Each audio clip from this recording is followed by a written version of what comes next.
Hey guys, welcome back to my YouTube channel. It's Alfred here. So today I'm joined by a special guest. He's actually been on my channel before. We've done a few things together. So he's gone far. He's actually done a lot more since we first did our video together. So I want to kind of share his journey, where he's got to now, and then we'll go from there. But before we get into it, guys, please hit that subscribe button. I know a lot of you are watching and aren't hitting that subscribe button, and as well, please interact with the content. Any questions, any things you learned from the video, share in the comments below. And then also, if you can share the video with people, that would be much appreciated. So without further ado, Shamil, welcome back. How's it Sweet, going? How's it going? nice to be back after such a long time. I know. It's been a minute. Like I think Been a our long first video was what, maybe a year ago, a maybe. year and a half, I think, to be fair. Because when we last met, I only had around 7 or 8, I think properties. Yeah. And I was just starting off. I was about a year in, but I was still quite small because of COVID. Yeah. But now, mate, Just rewind it back for people who don't know who you are, just in case Yep. someone new watching this doesn't know who you are and Yeah, hasn't seen your video. Who's Shamil? What are you? What do you do? So Shamil Mae is my online name. So who I am is a property entrepreneur, but I started off as a digital marketer. Yeah. So I was a marketing apprentice. So I was only on about £4.60 an hour. Crazy. It was mad, yeah. So from digital marketing apprenticeship to property, that's what my storyline is. But before that, I used to do art design in college. So my background wasn't necessarily property or business; it was more arts, creative, and marketing. That's how I got into it. Long story short, from art to graphics, graphics to marketing, then marketing to property. The real reason it happened was because during my workplace at the marketing place, I learned about SEO, how to build sites, and how to market a brand. From that, I built a property management company. From that, and then I built Mayvella, and then here we are. That's the short story. No, good. And guys, if you haven't checked out his brand, Mayvella, on Instagram, it's everywhere. The guy's literally doing amazing things in Birmingham City. So these are all service accommodation units that he has within Birmingham City Centre. Love what you do, hence why I'm in contact with you. We're friends, in fact. So just kind of put into context. So when we met, or the first video we did, how many units was you doing? Yeah. And did you actually always have a goal to grow it? Like, what was your mindset at that time? Yeah. So when we met, it was peak COVID, so things were shut down. Everything was shut. I think it was lockdown 1 or 2. I can't remember which one it was. I'll have to watch the video again. Yeah. I believe I had around 8. That's what I remember. Yeah. Because when we met, I showed you in the yellow apartment, and that was my first few units. Yeah. So it was quite small back then. Since we've met, I've scaled up quite massively to over 30 now. Nice. So from 8 properties to over 30. That includes part of mine. Well, most of it's mine, and there's only a few management clients that we still had. Okay. We've dropped a few clients this month, but my personal portfolio is growing the most. That's where the most properties are coming. We tend to get a lot more in my personal portfolios. Every month I get a message from a landlord or an agent saying, I've got another apartment, do you want it? And obviously I'm not going to say no, so I say, yeah, we'll take it. That's another apartment. So we're always constantly growing the portfolio. More mine. And the reason being is in short let management or service department management, you only take 15 or 20% commission, and you do the same amount of work that you would do if you own. Yeah. So you think about it, you're doing all this hard work making sure the guests at parties, all this effort just for 14%. And you still get the hassle of the landlord or the property or the owner saying, oh, why is the fee so high, blah, blah, blah. So I'm trying to focus more on my own portfolio because we make 3 times more than management, which is cool. But I love having both businesses because sometimes when you need to pull money out from somewhere, you've got another company that you can pull it out from. So from this month, I've taken 6 or 5K from my management to my personal to put into an investment. So it works out hand in hand because it's another pot, which is amazing. Yeah. And was you always aspiring to kind of grow? What was your target? No, So when we met, I believe I said on well, I don't know what you said. It would be good to look back. I know. I know exactly what I said. I think I said on the video that I want to grow the management. Yeah. Because it's less risk. Yeah. It's easy to scale. Well, that's what I said. Yeah. And we did attempt to scale. So I branched out to a few different cities, but lockdown was still quite prominent. So leads weren't as strong as they were when I started the business. Yes. We do get a lot of leads now in Nottingham and stuff, but for some reason, I kind of held back. I'm trying to focus on Birmingham and grow my personal one, as big as possible, and then focus on management because the issue with scaling to different cities is you start to lose that personal touch and then the personal credibility. So if I was to branch out to Nottingham, and I manage five properties, because I'm not in the area, I'm not as hands-on as I would be if it was a Birmingham property. So you tend to look at these other management companies, their reviews sort of tend to reflect it's quite bad, or this communication, things aren't done to a certain extent. Now I've got a property in Newcastle. It's a 3-bedroom house, but because I'm not in the area, there's certain things that I would love to do that I can't do because it's too far away. Like the bulbs, one of the bulbs need changing. Yeah. There's scuff marks on the wall. There's little things like that you can't do because you're not there. Now, there's no point employing someone for one property just to go change a bulb. It's not worth it. And then trying to get the cleaners to do it is just ball ache. So it's very hard to go to different cities and scale if you haven't got a bunch. So my plan is if I am going to, which I am going to, it is a plan this year. What I'm going to do is get 5 in different city. That way, I can hire someone at least, or hire like a part-time property manager. Yeah, to manage on your behalf. Yeah. And one fact I even picked up on this with you on in the DMs, I was like, bro, when are you gonna like outsource like stuff? Yeah. Because I feel like we're quite hands on at the moment, which is good because you know the trade, you know how nobody can bullshit you kind of thing. You know exactly how things are being run and how it should be done correctly, which is good. But to kind of where you are now, you're obviously a good level, which obviously I know you want to do more. And the only way to kind of accelerate that is by outsourcing and getting yourself free time to allow you to concentrate on the high income tasks only. Yeah. So and I not believe, get involved in... I believe when we met, I didn't have any VAs. I don't think I did. And I only had a small office and no staff. Yeah. Since we met, I've taken on 2 VAs. They have handled all the online side, which means why I'm not sat here texting guests or ringing guests. So all that's covered. So they deal with guest communication, phone calls, responding to guests, any issues. I then took on the decision to take on 2 apprentices in the UK. So 2 UK staff. Yeah. And then my brother. Nice. Now, the only thing that I found is with apprenticeships and staff is it's very, very hard. It's not as easy as it seems. So you probably think you'll take on a staff member, they'll change your life. It's not. Obviously, you got to teach them, you got to coach them. It is solid. So I'm still sat here now trying to do some of the tasks myself because sometimes you can't handle everything to them. So like the accounts, I would never give them the accounts. Yeah, there's certain if something things. was to mess up, it's bad. Payroll, I will always do myself. Yeah. I was told that from my previous employer. Payroll, it takes 10 seconds to send money to someone. Do it yourself. Don't handle it. But yeah, I do have staff. I do have VAs. But it's just about building the systems and giving it up to them, which I will do. Yeah. What about like in terms of turning around their apartments, getting them ready? Have you started to outsource that stuff yet, or are you still kind of hands-on on that, or what's the split like? That's a very good question, to be fair, because if you look at my properties compared to someone else, ours are a bit more hands-on. So when I say I or we, I mean me and my team, or me and the Mayville of the company. Yeah, you would deck the apartments are completely like wallpaper, paint, even custom furniture. Whereas other companies, they would get a furniture pack or one company to go and they do it all.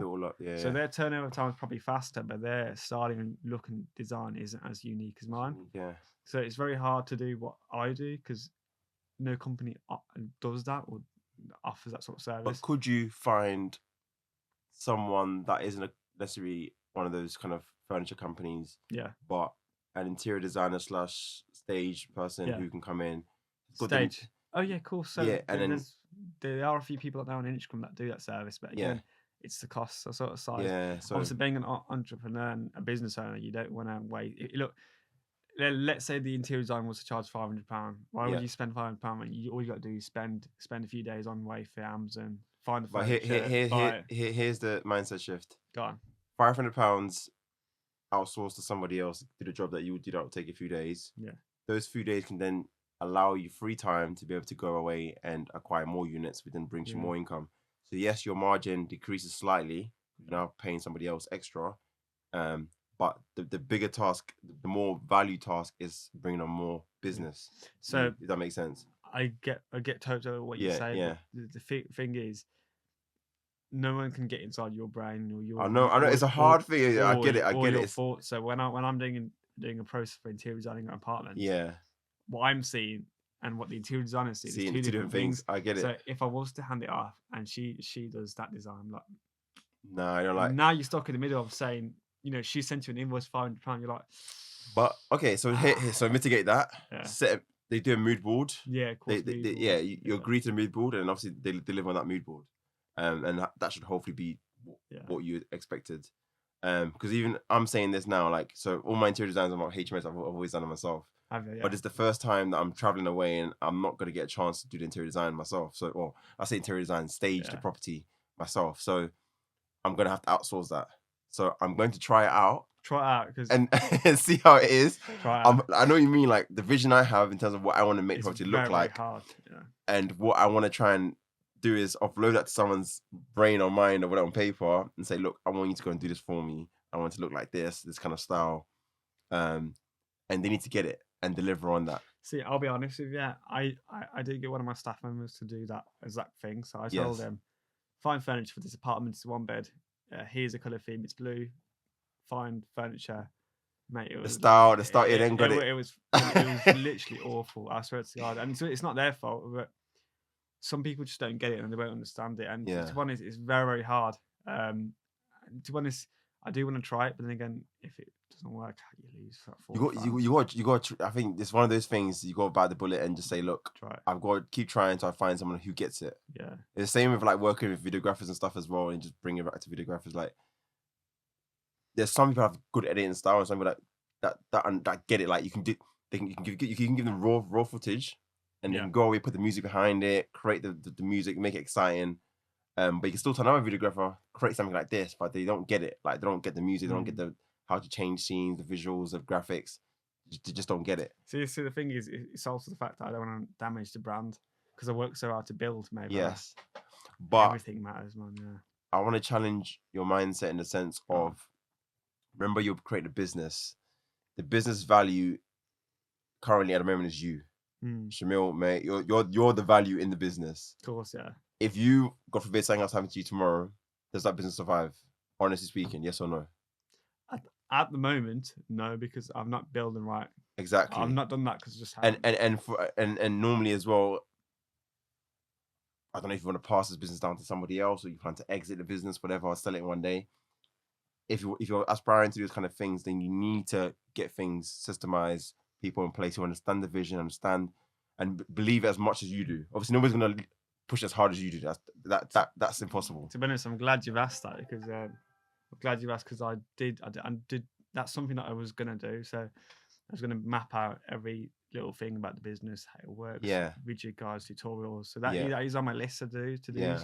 Definitely. Obviously, I know it's early days still. You're still young, still early days, but it's just have that in your mind forefront. Okay, how can we make this an actual business? Which, if Shamil wasn't there, was removed for whatever reason, and this is partly the reason why I've not gone on holiday yet, because I need to train the whole team on how to run everything. That's crazy. So right now you couldn't go on holiday. No, I couldn't because I still get texting Sham how do I do this. Yeah. Obviously, it's not their fault. It's not my fault. Yeah, it's early days, and it's good you're seeing these things. So now I can put this in place now to help solve this problem and stop from happening again. Because bear in mind, we are a big company now. I mean, you probably can't tell, but we're over 30 properties. That's quite a lot compared to having 5 or 2 properties. Yeah. And we've got a team now, so it's a big ball game. Cool. Let's ask a question. What's the difference? What would you say is the difference going from 0 to 8 versus 8 to 30? Yeah. In my personal opinion, when I had actually, I'll tell you what, when I had 5 properties, life was good. That's a lifestyle business, but yeah. So when I had 5, life was good. Yeah. I could wake up at normal time, which I wake up at 11, 12. Yeah. I could go gym at 1, 2. Yeah. Still be texting the 5 guests. Yeah. Have gym, come back to the office, eat, get on with the day, do my thing. Yeah. There's no issues. You probably get 1 issue, that's it. When you scale to a big level like over 30, I've not been gymming like over a year now. I swear to God. Mate, you got to look after your body, man. Without your body, there's nothing. But this is what I said to you. So we've got the team now in place. Yes. At the moment, I'm training them more and more. So every day, something new comes up. They learn bits and bobs. Yeah. I'm going to give it a few more months. And what I didn't do is get a PT. So I think part of the gym lacked because I didn't have someone there no more. Accountability partner, accountability. So because there was no one saying, "Are you coming gym?" You coming gym today? Yeah, exactly. I sort of dropped off. Yeah. And then gym went out the question, and ever since then it's just been business. And then I got the VA, so they handled all the online, so which is good. Now I'd have to text guests. Good. But now I want to try and focus on getting the on grounds side done. So if there's call outs or if a guest needs a new bulb, someone can drop it off rather than me. Yeah. If there's a screw loose, someone can sort it out. So all these little things. Yeah. Just needs to be neatened out. But yeah, it is a good business. I do enjoy it. I don't hate it. Life's still good. Well, life's better now because I can buy better things. So, this is the young side of him talking. I can buy better things. What? Yeah. What things, mate? What things? I'm talking like the kind of negotiate, mate. Yeah, no, good, mate. To me, you've done well. I'm proud of you. Like you've done. I've always said this. Like I liked you from the beginning. Like I know you're hungry. You want to get things done. You want to build a business for yourself. Like and yeah, you're doing big things. You're taking the right steps. Yeah. But there's another level up, and I'm trying to get you to like see the next vision. Yeah, exactly. And obviously, maybe in a year's time, who knows? You have 100, 1,000. I don't know. Who knows? But keep going, man. Keep going. I want to do another interview. I actually checked. It was November when we did the video. So it's been a year and a bit, basically. So in a year again, see where you are. I'll probably sat in like a Rolex and like a gold chain. got some hookers in the back and some white lines. Anyways, Shamil, thank you for your time. It's been amazing. I hope you guys have enjoyed the video. If you haven't already subscribed to the channel, please hit that subscribe button. Hit the like button if you like the video. Yeah. Any comments, any feedback, please feel free to drop a comment below. Shamil, just before we go, your socials. Yeah, so where can they find you? Instagram is my best bit. So if you are going to follow me, Instagram is probably the best bit. Shamil.Mae. So yeah, we'll put it below somewhere. Yeah, that's the best place to see my content. YouTube's coming soon, so by the time this goes out, give it a few weeks or months, it'll be out. But day in the life, weeklies is coming out. Yeah, nice one. I like it. Good to see. All right, guys. Thank you. See you on the next one. Take care.